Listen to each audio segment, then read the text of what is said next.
Hello বন্ধুরা, সবাই কেমন আছেন? আপনাদের দোয়া ও আল্লাহর অশেষ রহমতে আমিও ভালো আছি। আজ নিয়ে আসলাম পাতাকপির পাকোড়া নিয়ে।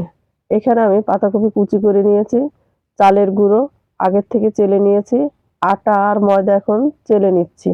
এই দেখেন, আটা নিয়েছি 1 কাপ, ময়দা নিয়েছি 1 কাপ, সব আমি চেলে নিচ্ছি। তবে যখনই এই পাকোড়াটা বানাবেন তখনই আটাগুলো চালার চেষ্টা করবেন। আমি চেলে ভালো করে হাতে মিশিয়ে নিচ্ছি। ভালো করে মিশাতে হবে। এই দেখেন, আমি ভালো করে হাত দিয়ে মিশিয়ে নিলাম। এবার একটা গামলার মধ্যে পাতাকপি কুচিগুলো সব নিয়ে নিচ্ছি। সব পাতাকপি কুচি নেওয়া হয়ে গেছে। এখানে স্বাদ মতন একটু লবণ দিয়ে আমি পাতাকপিগুলো হাত দিয়ে মেখে নিব। এই যে লবণ দিয়ে আমি পাতাকপিগুলো হাত দিয়ে মেখে নিচ্ছি।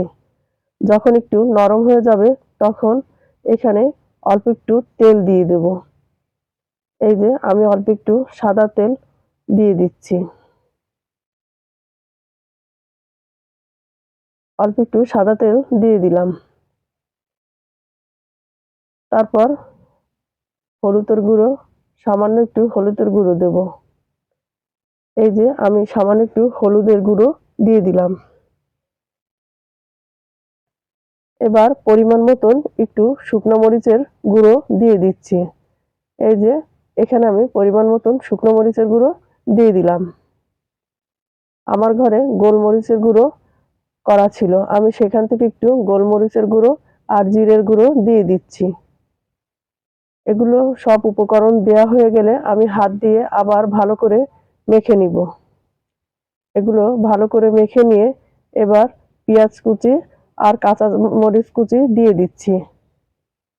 এগুলো দিয়ে আবারও আমি ভালো করে মেখে নিলাম। এই যে আমি ভালো করে মেখে নিচ্ছি। এবার কিছু ধনেপাতা কুচি দিয়ে দিলাম। এবার চেলে রাখা আটাগুলো আমি অল্প অল্প করে দিয়ে দিয়েছি। দিয়ে ভালো করে মেখে নিচ্ছি। একটু স্বাদের জন্য একটা ডিম দিয়ে দিচ্ছি। ডিমটা দিয়ে আমি আবারও কিছুক্ষণ ভালো করে মেখে নেব। এই যে ডিমটা দিয়ে দেওয়ার পরে আমি আবার একটু মেখে নিচ্ছি। ভালো করে মেখে নিলাম। একটা কড়াইতে তেল দিয়ে পরপর পাকোড়া দিয়ে আমি সব ভেজে নিচ্ছি।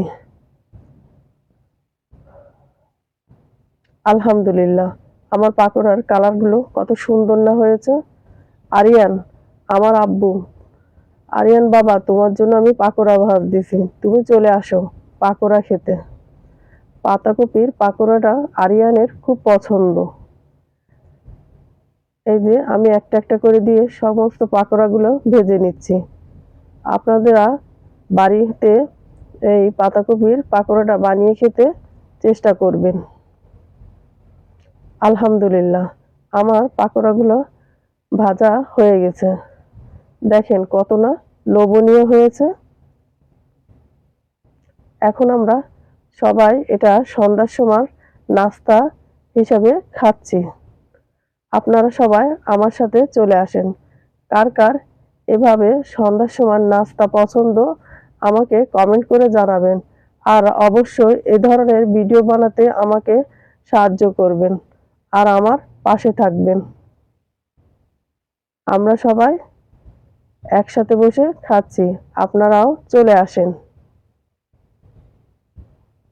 আর আমার ভিডিও কেমন লাগলে আপনারা জানাবেন। ও ভালো কথা, আমার ভিডিও যদি আপনাদের কাছে ভালো লাগে তাহলে ভালো ভিডিও বানাতে আমাকে সাহায্য করবেন আর আমার ভিডিওতে সাবস্ক্রাইব করবেন। কেমন? আল্লাহ হাফেজ।